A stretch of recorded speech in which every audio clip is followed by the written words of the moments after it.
નમસ્કાર કલમ યુદ્ધ સમાચારની સાથે હું છું આપની સાથે પાયલ બાંભણિયા। તો જોઈએ આજના મહત્વના સમાચારમાં। મારું નામ હર્ષ શાહ છે અને હું મુંબઈથી આવ્યો છું। ખાસ જે ઘટના ઘટી દુઃખદ ઘટના હતી, નાગાજનક ઘટના ઘટી એને અનુસંધાનમાં। હા, ગઈકાલે રાતથી બેસેલા છો, અત્યારે કોઈ મહત્વનો વ્યક્તિ આવ્યો કે શું પરિસ્થિતિ ત્યારે છે? ગઈકાલે રાતના સરકારી ઉચ્ચ અધિકારીઓ આવ્યા હતા, તેમને માત્ર આશ્વાસન આપ્યું અને આશ્વાસન સિવાય કોઈ પણ વસ્તુ કોન્ક્રીટ કે નક્કર કરવામાં આવી નથી। હજી સુધી FIR પણ દર્જ કરવામાં આવી નથી। એ સૂચવી રહી છે કે સરકાર આ વિષયને ઢાંકી દેવા માંગતી હોય, કાં તો આ વિષય પબ્લિકમાં વધારે ન આવે એવી ઈચ્છા હોય। હા, શું માગણીઓ છે? અમારી માંગણી એટલી જ છે કે જલ્દીથી જલ્દી ગુનેગારો પકડાય।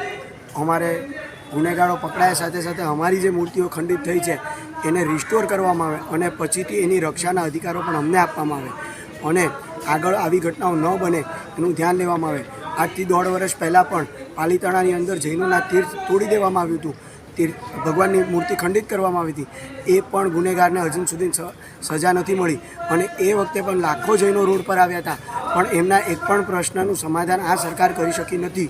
એટલે હવે જો એક પણ પ્રશ્નનો આંદોલન હજી પણ ઉગ્ર થશે। કોના જવાબદારી હતી આનું રક્ષણ કરવા માટેની? આની જવાબદારી ત્યાંની લોકલ પ્રશાસન, જે રીતના કલેક્ટરશ્રી વગેરેની હોય છે અને લોકલ પ્રશાસન તદ્દન નિષ્ફળ થયું છે। અત્યારે જે રીતે અહીંયા સમાજના બધા મિત્રો એકત્રિત થયા છે, તો બીજા કઈ જગ્યા પર કઈ રીતની વાતો ચાલી રહી છે? મુંબઈ, સુરત, અમદાવાદ, બરોડા, હાલોલ, સુરેન્દ્રનગર, સમગ્ર ગુજરાત અને બહુ જલ્દી વિશ્વભરમાં જઈને આ વિષયમાં અવાજ ઉઠકશે।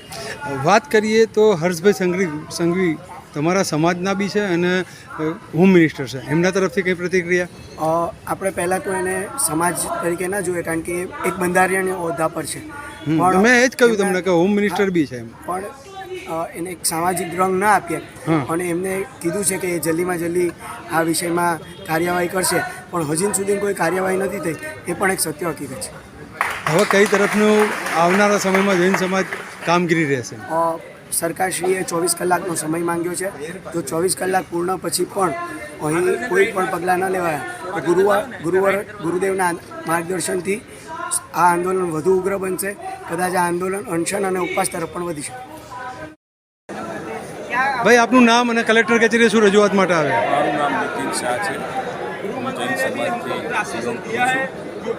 અહીંયા આજે પાવાગઢની અંદર ગઈકાલે જે અમારા પ્રાચીન 2200 વર્ષ જૂના પ્રતિમાજીઓને કોઈ અસામાજિક તત્વો દ્વારા જે ખંડિત કરવામાં આવ્યા, તે માટે અમારા ગુરુ ભગવંતો અહીંયા કલેક્ટર કચેરીએ એમનું પોતાની માંગણીઓ લઈને અહીંયા આવ્યા છે। સમગ્ર જૈન સમાજ આજે સમગ્ર ભારત વર્ષની અંદર જે અમારા જૈન સમાજના પ્રતિમાજી ઉપર જે કુઠારાઘાત થયો છે તેના લાગણી માટે અહીંયા બધા એકત્રિત થયા છે।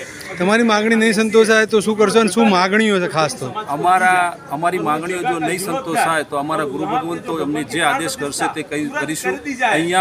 અહીંયાથી જ્યાં સુધી અમારી માંગણીઓ નહીં સંતોષાય ત્યાં સુધી અમે અહીંયાથી જવાના નથી અને અમારી માંગણીઓ એવી છે કે અમારા જે પાવાગઢની અંદર જે અમારી પ્રતિમાજીઓ પર કુઠારાઘાત થયો છે, એ જે અસામાજિક તત્વો છે તેઓની સાથે જે એમની કાનૂની કાર્યવાહી થાય અને અમારી પ્રતિમાજીઓ પુનઃ પ્રસ્થાપિત થાય એની માગણી સાથે અમે અહીંયાથી અમને જ્યારે વિશ્વાસ મળશે, અમને રિઝલ્ટ મળશે તો જ અમે અહીંથી જઈશું।